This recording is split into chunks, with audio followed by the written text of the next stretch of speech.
तैयार रहिए। स्टार्ट। सभापति महोदय, एक व्यक्ति की आमदनी 3-4 आने और दूसरे की 10-20 हजार रुपये है।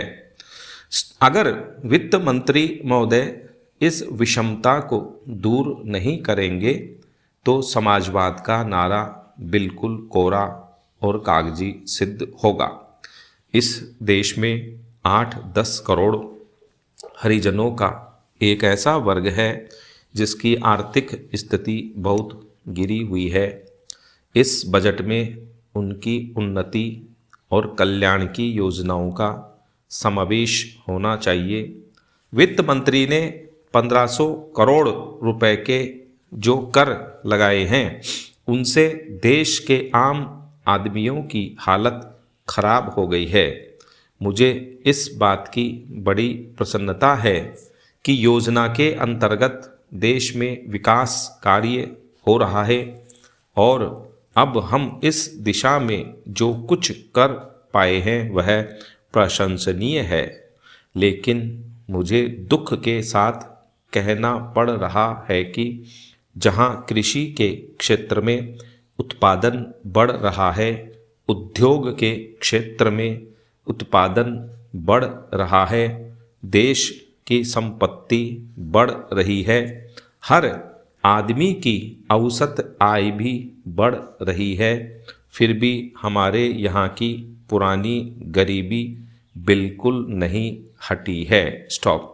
मैं समझता हूँ कि यह इस सदन के लिए और सरकार के लिए विचार करने का विषय है कि क्या कारण है कि जब हम 55 वर्ष से अपने देश की गाढ़ी कमाई का रुपया और दूसरे देशों से कर्ज लेकर बड़ी बड़ी रकमें देश के विकास के लिए खर्च कर रहे हैं और देश में धन भी पैदा हो रहा है, तब भी देश में जो लोग गरीब हैं उनकी गरीबी दूर नहीं हो पा रही है। स्टॉप। क्या यह आश्चर्य की बात नहीं है? स्टॉप। मैं समझता हूँ कि इस पर विचार किया जाए। स्टॉप।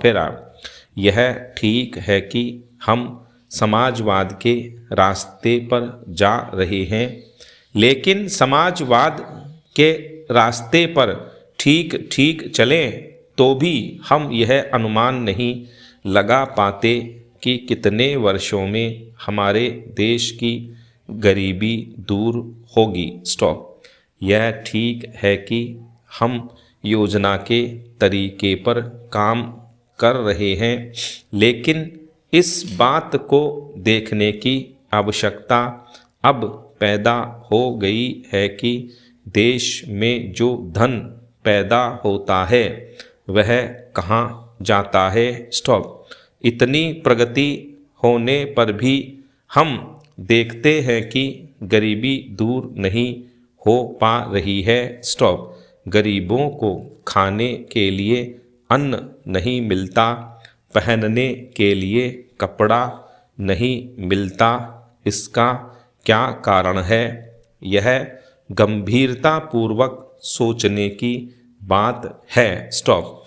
यह समस्या समाजवाद का प्रस्ताव पास करने से ही हल नहीं होगी। स्टॉप।